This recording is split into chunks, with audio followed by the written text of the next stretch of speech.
Most dev heads have no idea about the difference between imperative and declarative programming. If they knew, they would all be using Hyperlambda. So to fix that, I'm going to try to explain the difference using analogies. And the best analogy I've ever heard myself regarding declarative versus imperative programming originates from the mid-1970s. I think it was Donald Knuth or something, who said that imperative programming is about the how, as in how do you do things, while declarative programming is about what do you want to do. Now, English language is declarative in nature, and our minds are declarative in nature.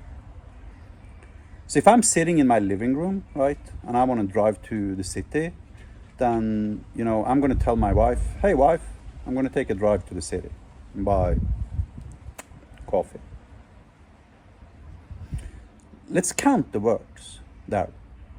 I want to drive to the city and buy coffee. 10 words.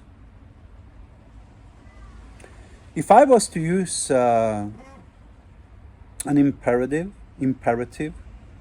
paradigm to tell my wife what I was going to do, then let me try to provide an example for you just to show you how ridiculous imperative programming is, unless you absolutely have to use it. So now I'm sitting in my living room and I'm going to tell my wife that I want to drive to the city and buy coffee, and I'm going to do it in an imperative way, implying I'm going to use the house and explain the house. Hi, wife.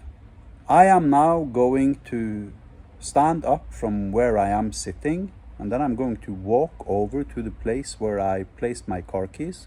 Then I'm going to put those car keys into my pocket before I put on my shoes and my jacket, and I open the entrance door to her house. Then I'm going to be walking 10 meters over to her car. I'm going to open the car on the driver's side, and then I'm going to enter the car and put the car key into the ignition and turn the ignition. When I'm done with that, I'm going to back out of our yard, and then I am going to drive forward and take the left turn at the next cross before I take the third turn in the next roundabout after there, for then to drive 2.5 kilometers until I reach the city limits, at which point I will find a parking place and pay for a parking ticket and leave the car, and hopefully remember to lock it after I have left the car.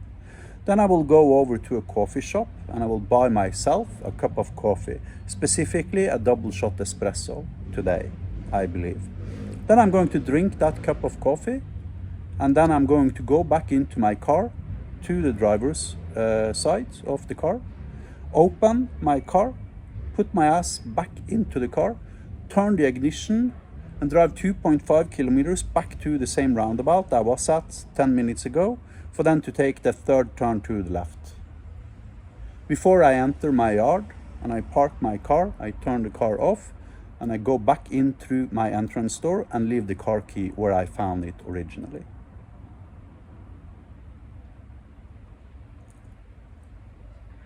I just spent 2 minutes explaining something that shouldn't require more than 3 seconds. And of course, long before I'm done with saying this to my wife, she's going to be asking me, you okay, husband? You need something? Did you drop a brick in your head or something like that? And that's really the questions we should be asking imperative software developers. Did you have a brick in your fucking head? Right? Because that is the difference between the hows and the whats.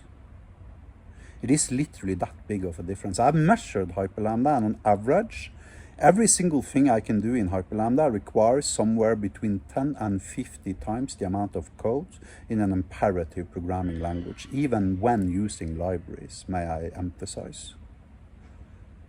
That means that declarative constructs in software development are simply superior for every possible imaginable reasons. Because they don't provide the cognitive overload that imperative programming does. Something illustrated with me imperatively explaining how I'm going to go to the fucking city and buy myself a fucking cup of coffee. Yeah. So now, do you want to communicate with 5 words, or do you want to spend 500 words communicate the same? Because that is actually what coding is. Coding doesn't have anything to do with making computers do what you want them to do. It's a communication means, right? Where we as human beings use code as our means to communicate to other software developers, primarily, may I add, such that they can understand our intentions. That's also why declarative programming is also very often called intentional programming, or very tightly coupled with those ideas, right? So if you're writing imperative code, you know, where you don't have to write imperative code. Now, if you're creating network operating system drivers and shit like that, you need imperative programming languages. But if you're creating CRUD apps or web APIs, or, you know, like integrating ChatGPT or using WebSockets, you know, shit like that, you don't need imperative programming. You can easily get away with declarative programming. Have a nice day.